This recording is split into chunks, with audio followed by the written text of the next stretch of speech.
the headlines as well. Anyway, let's move on. I've been distracted. Now, they were childhood friends and the ultimate 80s girl group. But since lockdown, Sarah Dallin and Karen Woodward have formed their very own Bananarama bubble. What an idea. Instead of the planned tour, the pop superstars behind hits like Venus and Really Saying Something use their time to write their autobiography. They've taken our entertainment correspondent, Colin Paterson... Patterson Colin. Back to... That'd be good, wouldn't it? Back to one of their old stomping grounds. Here we are. It's been a while. Bananarama. Oh, still got the squeaky floor. Back at London's Pineapple Dance Studios. All the classics were rehearsed here. I Heard a Rumour, Love in the First Degree. Did we do Venus here? I think we may. I forgot I've got a bad arm.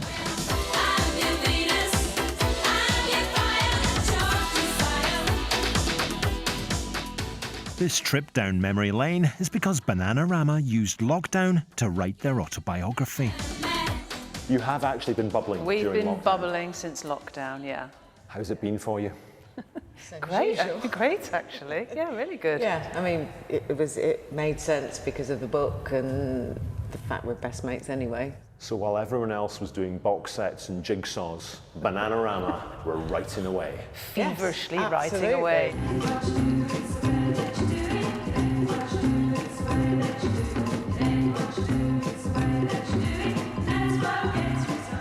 It was 1981 when Bananarama first shuffled onto Top of the Pops. Karen and Sarah have been the two constants in the band ever since, and writing the book has allowed them to think about their contribution to pop history. There were moments where I got quite emotional. I think writing the book for me brought a real sense of achievement, that maybe I wasn't as proud of myself as I should have been. There were so few girl groups around at the time that I think that's probably why we sort of stuck out as something different. Yeah, we worked hard and I think we deserve our place in pop history. You don't want to go on and on about how hard it is for women, but it is harder for women. I think it's harder to get respect. But looking back, you realise what a battle it actually was.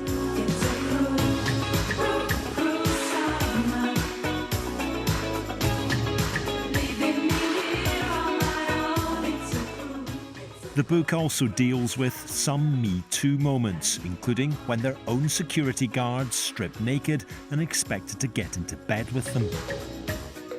I think that we've been saved in a lot of situations by the fact that there were three of us, and actually, you know, one young girl isn't overly intimidating, but three of you laughing at those situations, which is what we tended to do.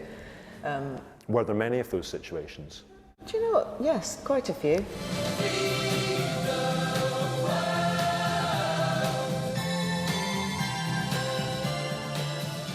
I'm looking at the only two people to have sung on Band-Aid and Band-Aid 2.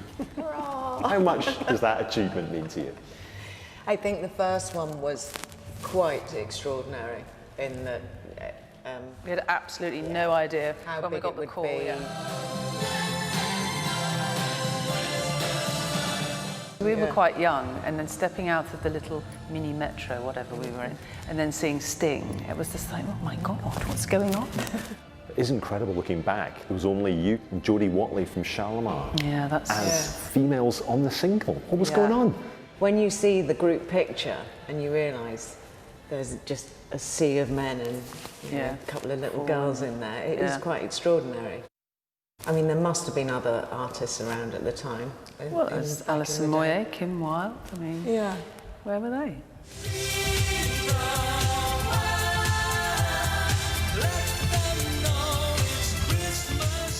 And what was the second recording like? Now, who was in that? Ross? Cliff Richard was in it. Yeah. My abiding memory was thinking that Cliff must think I'm incredibly rude, because he went to tell me what to sing, and I said, yes, darling, I was on the first one. When you read a book like this, you are hoping the big names get mentioned. You don't disappoint in that. Paul McCartney's in there, an amazing story about Andy Warhol. Meeting Andy Warhol was because he's so iconic, and he was just on this MTV boat and then came up and was literally taking Polaroids of us, and that's the sort of thing he was known for. But that was incredible meeting him.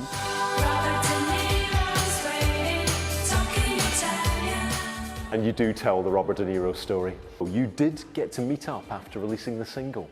We had a payphone in our hall in our council flat, and the phone went, my boyfriend answered it. The three of us were watching Brookside in the other room. Brookie. And he came in and said, Bob De Niro's on the phone, very excitedly, and we're obviously thinking, as if. And we all scuttled to the phone, and I think Siobhan sort of spoke monosyllabic. Do you want to go for a drink? Yeah, you know, this, that, and the other. So we met up and had a drink with him. It was just really strange. What do you talk to Robert De Niro about? I have no recollection. No idea.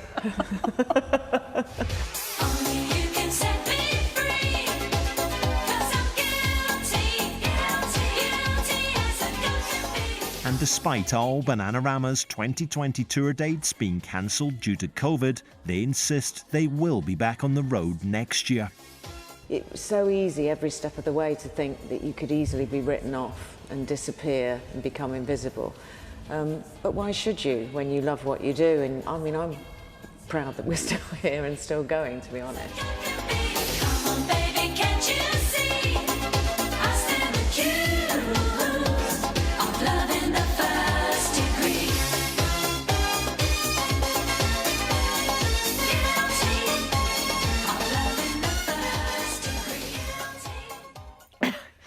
I defy you to be at home and not have been smiling and dancing along to that.